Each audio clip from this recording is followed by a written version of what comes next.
अप्रैल 2026 amphi मतलब association for mutual funds of India वो अपना एक मंथली डेटा रिलीज करता है और उसमें एक ऐसा नंबर है जो 2 महीनों तक लगातार दिखता है। पहले मार्च 2026, उसके बाद अप्रैल में भी एसआईपी स्टॉपेज रेशियो जो कि था 100% से पार। मतलब कि एक्चुअली इसका मतलब होता है कि जितने लोग नई एसआईपीज रजिस्टर कर रहे थे, जितने लोग एसआईपीज स्टार्ट कर रहे थे, उसके कंपैरिजन में उसके दुगने लोग हर महीने अपनी एसआईपीज को स्टॉप कर रहे थे, बंद कर रहे थे। और ये होता है बैक टू बैक 2 महीने। और यहाँ सबसे बड़ा ट्विस्ट ये है कि ये कोई बहुत मेजर क्रैश का टाइम नहीं था, ना ही मार्केट में बहुत ज्यादा लाल हुआ पड़ा था, ना ही सारे स्टॉक्स गिर रहे थे, बल्कि उस टाइम पे निफ्टी अपने ऑल टाइम हाई के आसपास चल रहा था। मतलब सबके खरीदे हुए सारे shares almost all time high के पास में थे, लोग पैसा बना रहे थे, फिर भी ज्यादातर लोग अपनी एसआईपीज को स्टॉप कर रहे थे, बंद कर रहे थे। और अगर तुम्हारे मन में भी कभी अपने पोर्टफोलियो को रेड देख के या बहुत लंबे समय तक कोई रिटर्न नहीं बना ये देख के तुम्हारे मन में अगर ये ख्याल आया है कभी भी कि चलो इस महीने की अपनी एसआईपी को स्किप कर देता हूं, तो अगले 13 मिनट में मैं तुम्हें वो एग्जैक्ट नंबर्स बताऊंगा कि अगर तुमने ऐसा किया तो वो तुम्हें कितना महंगा पड़ सकता है। और हाँ, कुछ ऐसे भी केसेस होते हैं जहां पे एक्चुअली में एसआईपी को स्टॉप करना, उसे बंद कर देना सही डिसीजन होता है, उस पर भी बात करेंगे। और ये सिर्फ कोई एक चार्ट या एक ग्राफ की बात नहीं है कि शायद तुम्हारे रिटायरमेंट, तुम्हारे फ्यूचर में होने वाले घर के डाउन पेमेंट या तुम्हारे बच्चों की होने वाली एजुकेशन का पैसा है। और जो भी लोग इमोशनली एसआईपीज बंद करते हैं या ये सोच के बंद करते हैं कि अभी शायद सही टाइम नहीं है, अभी मार्केट से दूर रहने का टाइम है, अभी एसआईपीज को स्टॉप कर देता है, सही टाइम पे वापस एंटर करेंगे, वो लोग एक्चुअली में कभी सही टाइम पे एंटर कर ही नहीं पाते। और यही वो गैप है, ये कि अभी बाहर रहने का टाइम है, अभी मार्केट में इन्वेस्ट और नहीं करना चाहिए, ये समझदारी जो आपके दिमाग में जन्म लेती है, यही आपकी पूरी लॉन्ग टर्म की कंपाउंडिंग को खराब कर देती है। मैं हूं आयुष और मेरा मिशन है मैं इस चैनल से अपने साथ साथ 1 लाख लोगों को फाइनेंशियली एजुकेट करके उन्हें अपनी लाइफ के फर्स्ट करोड़ तक पहुंचने में हेल्प कर पाऊं। अब चलो पहले डेटा देख लेते हैं, क्योंकि कुछ नंबर्स देखने के बाद ही समझ में आएगा कि ये एक्चुअली में कितना बड़ा ट्रेंड है। 2021 में एसआईपी का स्टॉपेज रेशियो था 41%, फिर अगले ही साल 2022 में ये बढ़ के हो जाता है 51%। और इस टाइम पे मार्केट सही चल रहा था, इनफैक्ट अच्छा चल रहा था।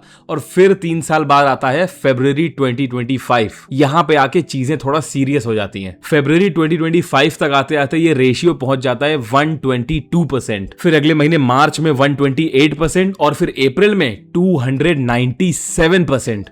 इसका मतलब समझ रहे हो, ऑलमोस्ट 3 गुना। मतलब एक महीने में जहां पे एक तरफ 1,37,00,000 एसआईपीज बंद हुई हैं, वहीं पे नई एसआईपीज कितनी रजिस्टर हुई हैं? मात्र 47 लाख। इसका मतलब है जो पैसा एक्चुअली मार्केट में लगा हुआ है वो पैसा लगातार निकलता जा रहा है, गिरता जा रहा है, और जिसकी वजह से मार्केट में बहुत अच्छा खासा ड्रॉप एक्सपेक्टेड है। अब यहाँ पे एक इंपॉर्टेंट चीज समझने वाली है कि 2025 में ऐसा कुछ भी मेजर नहीं हुआ था, बट ये नंबर क्यों रिकॉर्ड हुआ ज्यादातर यूट्यूब वीडियोज ये नहीं बताते। और इसका एक्चुअल रीजन ये है कि उस टाइम पे एम्फी ने एक्चुअली में ऑलमोस्ट 1.5 करोड़ एसआईपी के फोलियो नंबर्स जो कि इनएक्टिव थे काफी टाइम से, उनको एक्चुअली में क्लोज मार्क किया था। तो ये एक तरीके से मार्केट में इतने लोगों ने पैसा एक साथ नहीं निकाला था, बट ये एक टाइम कुछ एम्फी ने हाउसकीपिंग करी थी अपने रिकॉर्ड्स को मेंटेन करने के लिए, वहां पे बहुत सारे फोलियो नंबर्स को स्टॉप मार्क किया गया था, इसलिए ये नंबर इतना ज्यादा स्पाइक कर गया। ये थी 2025 की बात।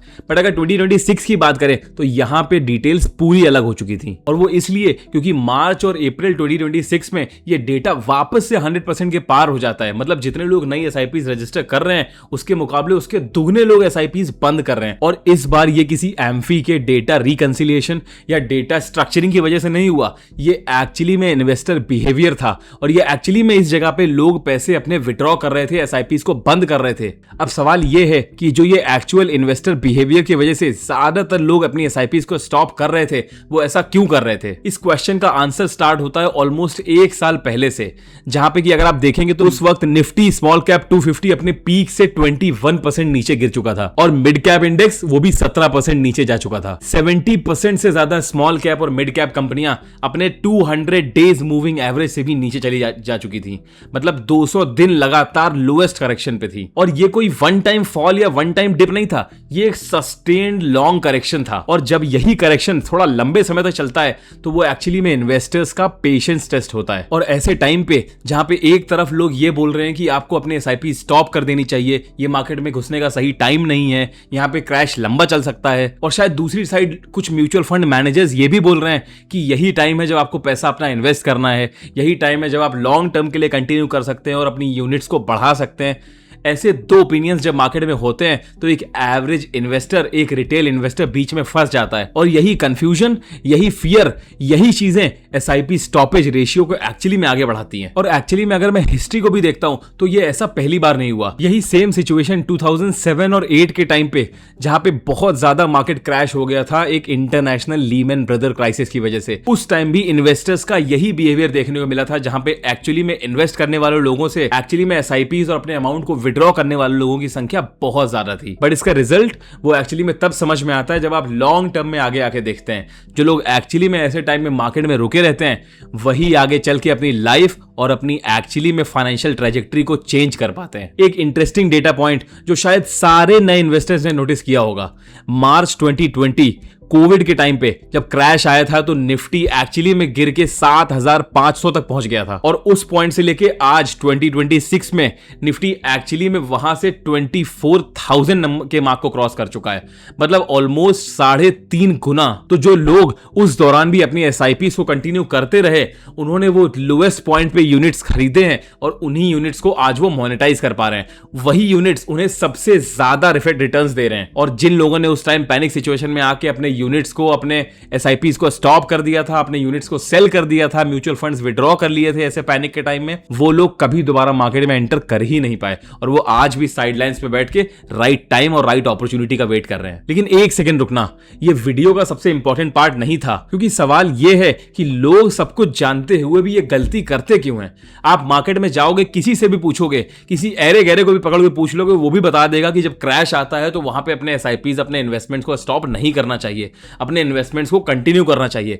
ये पता हर किसी को है, बट एक्चुअली में अपने पैसे को, अपने 100 रुपए को 80 रुपए, फिर 60 रुपए, फिर 40 रुपए होते हुए देखने की हिम्मत हर किसी में नहीं होती। हर फाइनेंशियल एडवाइजर, हर अच्छा फाइनेंस इन्फ्लुएंसर, ऑलमोस्ट हर कोई जिसको थोड़ी भी फाइनेंस की इंफॉर्मेशन है, वो यही बोलता है कि अपने एसआईपीज को मत रोको, ऐसे टाइम में अपने एसआईपीज को कंटिन्यू करो। जब मार्केट क्रैश के टाइम में है या मार्केट ज्यादा रिटर्न नहीं दे रही है, वही टाइम होता है ज्यादा से ज्यादा यूनिट्स अक्यूमुलेट करने का।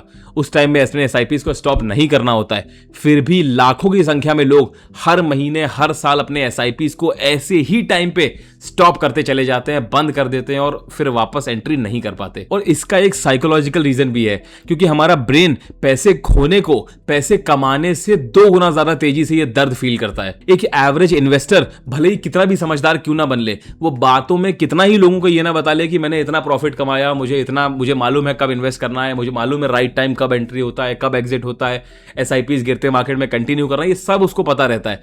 बट एक्चुअली में जब वो अपना पोर्टफोलियो रेड में देखता है, जब अपना 100 रुपए लगाया हुआ उसको दिन पर दिन कम होते हुए दिखता है, वही दिमाग उसे बार बार रीजंस देता है कि अभी अगर हम पैसा निकाल के बाद में 1 महीने, 2 महीने बाद, 6 महीने बाद वापस एंटर करेंगे तो हमारा ज्यादा प्रॉफिट हो सकता है। या शायद ऐसा कि अभी मार्केट गिर ही रहा है तो अभी इन्वेस्ट करके क्या ही मतलब है, जब बढ़ना शुरू होगा तब हम वापस पैसा डालेंगे। और आज के टाइम पे सोशल मीडिया तो इस चीज को और बुरा बना देता है, क्योंकि हमें चारों तरफ मार्केट क्रैश की न्यूज सुनाई देती है, नेगेटिव न्यूज सुनाई देती है, मार्केट और खराब होने वाला है, और क्रैश आ सकता है, शायद वॉर हो जाएगा, फिर से बहुत ज्यादा पैनिक हो जाएगा, कि चारों तरफ यही नेगेटिव न्यूज सुनाई देती है और हमारा ब्रेन इसको बहुत तेजी से अब्सॉर्ब करता है। और उसका रिजल्ट हम भी वही डिसीजन लेते हैं बाकी इन्वेस्टर्स की तरह, अपनी समझदारी छोड़ के अपनी एसआईपी को स्टॉप कर देते हैं, क्योंकि ऐसे टाइम पे अकेले डिसिप्लिन रहना बहुत मुश्किल हो जाता है। अब जरा ध्यान से सुनना, अभी तक तो मैंने तुम्हें यह बताया कि तुम्हारा ब्रेन एक्चुअली में कैसे तुम्हें मैनिपुलेट करता है।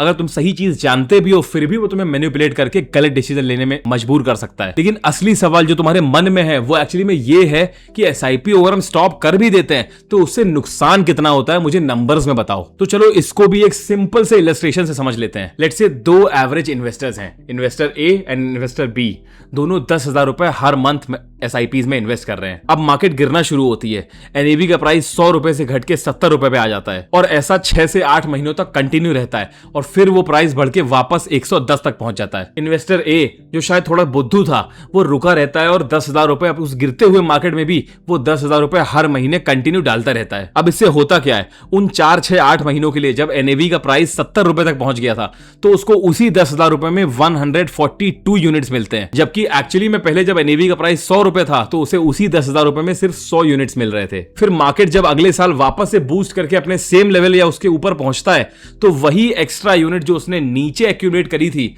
वही एक्स्ट्रा यूनिट हायर प्राइस पे उसका ओवरऑल रिटर्न को बूस्ट कर देती है। अब दूसरी तरफ देखते हैं वो समझदार वाला इन्वेस्टर बी, जो मार्केट क्रैश शुरू होते ही उसको पैनिक होने लगता है। उसे लगता है कि उसका पैसा 100 रुपए, उसका एनएवी प्राइस 100 रुपए से गिर के 90, 90 से 80, 80 से 70 होने लगा, तो वो अपनी एसआईपी को तुरंत स्टॉप कर देता है। और चूंकि वो एक समझदार स्मार्ट इन्वेस्टर था, तो वो ये सोचता है कि अब जब मार्केट नीचे जा रही है तो मैं अभी अपने पैसे को कम क्यों होने दूं, जब मार्केट वापस से रिकवर करेगी तब मैं इन्वेस्टिंग स्टार्ट करूंगा। अगले 6 महीने के लिए, 8 महीने के लिए वो इन्वेस्टिंग को स्टॉप कर देता है।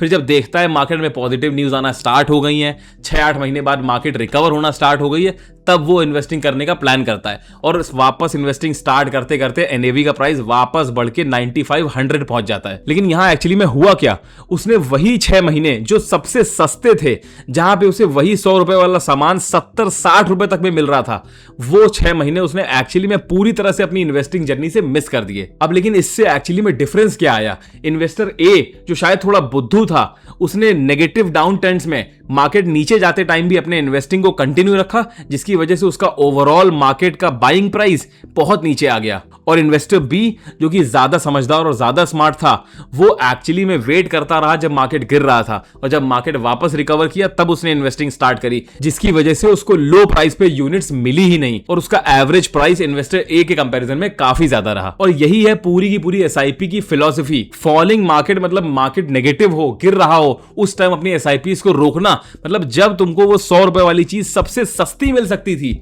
तभी तुमने अपने एसआईपी को स्टॉप करके अपने पैरों पे खुद कुल्हाड़ी मार ली। और रियलिटी में देखो तो अभी करंट सिचुएशन में भी मार्केट में यही हो रहा है। पिछले 1.5 साल से मार्केट डाउन ट्रेंड में था, एक्चुअली में मार्केट में कुछ खास रिटर्न्स नहीं मिल रहे थे, इसीलिए एसआईपी स्टॉपेज रेशियो और ज्यादातर लोग अपनी एसआईपी को बंद कर रहे हैं। बट जैसे जैसे वापस से अभी पिछले 2-3 महीनों में मार्केट में रिकवरी आना स्टार्ट हुई है, मार्केट वापस अपने ऑल टाइम हाई के करीब पहुंचने लगा है, लोग वापस से अपनी एसआईपी को स्टार्ट करने लग रहे हैं। लेकिन इससे हो क्या रहा है कि एक्चुअली में जो पिछला 1.5-2 साल रहा है, जहां पे मार्केट ने एक्चुअली में कोई रिटर्न नहीं दिया, ऑलमोस्ट फ्लैट रहा है या फिर नेगेटिव ट्रेंड में रहा है, वहां पे जब लोगों को सस्ते यूनिट्स मिल रहे थे, लोगों ने अपने एसआईपी को स्टॉप कर दिया, इन्वेस्टिंग बंद कर दी या फिर पैसा विड्रॉ कर लिया। अब आप शायद ये तो बहुत अच्छे से समझ गए होंगे कि नेगेटिव मार्केट में एसआईपी को बिल्कुल स्टॉप नहीं करना है, बट मैं ऐसा भी नहीं बोलूंगा कि अपनी एसआईपी को कभी स्टॉप ही नहीं करना है या हमेशा कंटिन्यू करते रहना है। अब हम बात करेंगे उन चीजों पर जो मैंने अपने आपसे वीडियो में स्टार्टिंग में प्रॉमिस किया था कि अपनी एसआईपी को क्या, कौन सा ऐसा सही टाइम होता है जब आप एक्चुअली में अपने एसआईपी को स्टॉप कर सकते हो, अपने इन्वेस्टमेंट को रोक सकते हो। 3 ऐसे जेन्युइन रीजंस हैं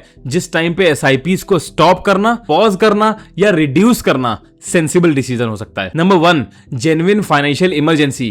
तुम्हें जॉब लॉस की वजह से या किसी मेडिकल इमरजेंसी की वजह से या किसी ऐसे रीजन की वजह से जहां पे तुम्हारे सर्वाइवल में बात आ गई है, वहां पे तुम्हें एसआईपी स्टॉप करना सेंसिबल डिसीजन है, क्योंकि ऐसे किसी क्रिटिकल सिचुएशन में तुम्हारे इन्वेस्टमेंट से ज्यादा तुम्हारा सर्वाइवल जरूरी है। Number 2, over exposure. अगर तुम किसी स्पेसिफिक फंड या किसी स्पेसिफिक सेक्टर में बहुत ज्यादा इन्वेस्टेड हो गए हो, लेट्स से तुम 80-90% ऑफ द पोर्टफोलियो तुम्हारा सिर्फ और सिर्फ स्मॉल कैप में इन्वेस्टेड है, अगर तुमने ऐसा नोटिस किया है तो ऐसे टाइम पे भी तुम्हें एक बार पॉज लेके सोचना चाहिए कि क्या आगे भी इन्वेस्टिंग करना सेम साइज में, सेम फंड्स में, सेम थीम में कंटिन्यू करना सही हो सकता है। ऐसे टाइम पे तुम अपने पोर्टफोलियो को रीबैलेंस कर सकते हो, अपने एसआईपीज को रीस्ट्रक्चर कर सकते हो, वो एक सही डिसीजन हो सकता है। और नंबर 3, जब अगर तुम्हारा कोई फाइनेंशियल गोल अचीव हो गया है या तुम उसको अचीव करने के पास पहुंच चुके हो। मान लो तुमने आज से 10 साल पहले घर क्या सोच के एसआईपी को स्टार्ट किया था, अब अगले 2 साल में ही तुम्हें वो पैसा चाहिए, तो तुम्हें SIPs actually equity mutual fund में कंटिन्यू करना डजंट मेक एनी सेंस, क्योंकि अब वो पैसा तुम्हें अगले 2 साल में ही चाहिए, तुम्हारा गोल पूरा होने वाला है या फिर तुम अपने गोल के बहुत पास आ चुके हो, तो इक्विटीज में, पर्टिकुलरली इक्विटीज में इन्वेस्टेड रहना या कंटिन्यू करना थोड़ा सा रिस्की हो सकता है। फिर चाहे मार्केट एक्चुअली में पीक पे ही क्यों ना हो, तुम्हें अपनी एसआईपीज को दोबारा से सोचना चाहिए, अपने पोर्टफोलियो को इक्विटी साइड से मूव करके शायद डेट की साइड मूव कर सकते हो, थोड़ा सेफ साइड में जा सकते हो। लेकिन एक बात ध्यान से सुनना, पोर्टफोलियो रेड दिख रहा है या मार्केट में नेगेटिव न्यूज आ रही है या न्यूज चैनल खोल रहे हैं वहां पे सिर्फ और सिर्फ पैनिक की बात चल रही है, ये सोच के अपने दिमाग को कभी ओवर पावर मत करने देना कि तुम्हें अपनी एसआईपीज को स्टॉप करना है या अपने इन्वेस्टमेंट्स को बंद करना है। और ये सिर्फ और सिर्फ इमोशन नहीं बल्कि एक स्ट्रैटेजी है। अब शायद तुम ये सोच रहे होगे कि भाई मुझे तो इसके बारे में पूरी इंफॉर्मेशन है, मैं तो ऐसी कोई गलती नहीं करूंगा। तो मेरे दोस्त एक बात समझ लो, ऑलमोस्ट 90% इन्वेस्टर यही सोच के मार्केट में घुसता है कि भाई मैं तो जानता हूं कैसे डील करना है, मैं अपने इमोशंस को कंट्रोल कर सकता हूं, मैं अपनी सिचुएशन समझता हूं। बट एक्चुअली में अगर डेटा उठा के देखो पिछले 50 सालों का भी, तो हर टाइम ऐसे टाइम पे यही पैनिक सिचुएशन होती है जहां पे इन्वेस्टर्स नेगेटिव में लॉस बुक करते हैं और अपना नुकसान कर लेते हैं। अगर आज के टाइम पे तुम्हारा पोर्टफोलियो भी रेड में दिख रहा है, या तुम भी अपनी एसआईपी को स्टॉप करने या इन्वेस्टमेंट्स को बंद करने का सोच रहे हो, तो एक बार इस वीडियो का ध्यान जरूर कर लेना। गिरता हुआ एनएवी एक्चुअली में तुम्हारे लिए डिस्काउंट है, कोई डैमेज नहीं। एसआईपीज खुद मार्केट को टाइम कर देगा तुम्हारे हिसाब से, तुम्हें सिर्फ और सिर्फ पेशेंस के साथ मार्केट में कंटिन्यू बने रहना है। अब अगर तुमने इस वीडियो को यहां तक देखा है तो आई एम श्योर कि अब आगे आने वाले किसी भी पैनिक सिचुएशन में तुम तो नहीं डरने वाले। तुम्हारे आसपास शायद लोग डर रहे होंगे, शायद वो तुमको ये समझा भी रहे होंगे कि भाई मार्केट में सही टाइम नहीं है पैसा डालने का, या ऐसी बहुत सारी चीजें।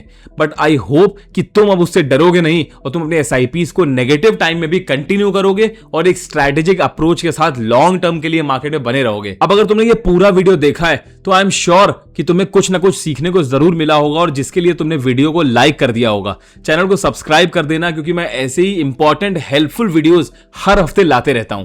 और मुझे कमेंट करके बताना कि तुम कितने की एसआईपीज अभी कंटिन्यू कर रहे हो, या तुम्हारा इन्वेस्टमेंट कितने का है जो तुम हर महीने या हर क्वार्टरली बेसिस पे इन्वेस्ट कर रहे हो, और अभी उस पर कितना रिटर्न चल रहा है ये भी जरूर लिखना। मैं देखना चाहता हूं कि मेरे इन्वेस्टर्स एक्चुअली में इन्वेस्टिंग करते भी हैं या सिर्फ वीडियोस देखते हैं। आई होप मेरे वीडियो से तुम्हें काफी कुछ सीखने को मिला होगा। मिलते हैं तुमसे अगले हफ्ते अगले इंपॉर्टेंट वीडियो में। Until next time, stay financially wise.